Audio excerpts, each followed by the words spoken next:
തൃശൂർ അതിരപ്പള്ളിയിലെ മലയോര ജനതയ്ക്ക് ആശ്വാസം പകർന്ന് നിർമ്മാണം ആരംഭിച്ച സൗരോർജ്ജ വൈദ്യുതി വേലി നാട്ടുകാർക്കിപ്പോൾ വലിയ വയ്യാവേലിയാണ്.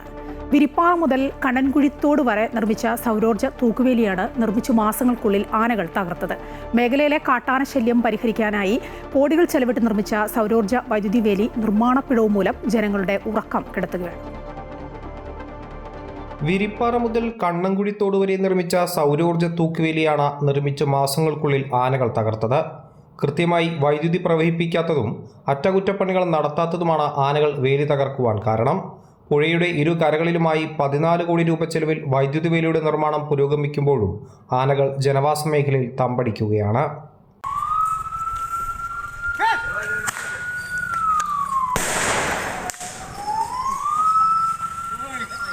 പരിയാരം പഞ്ചായത്തിലെ വിരിപ്പാറ മുതൽ അതിരപ്പള്ളി പഞ്ചായത്തിലെ കണ്ണൻകുഴി വരെയുള്ള ജനവാസ മേഖലയിൽ ഇറങ്ങുന്ന കാട്ടാനക്കൂട്ടത്തെ തടയാനാണ് വേലി നിർമ്മിച്ചത്.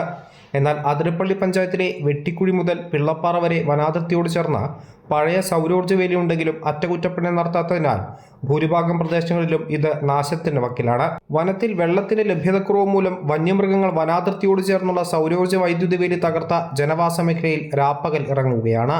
അടിയന്തരമായി വൈദ്യുതി വേലികളുടെ തകരാറ് പരിഹരിക്കണമെന്ന ആവശ്യം ശക്തമാവുകയാണ്. അമൃത ന്യൂസ്, തൃശൂർ.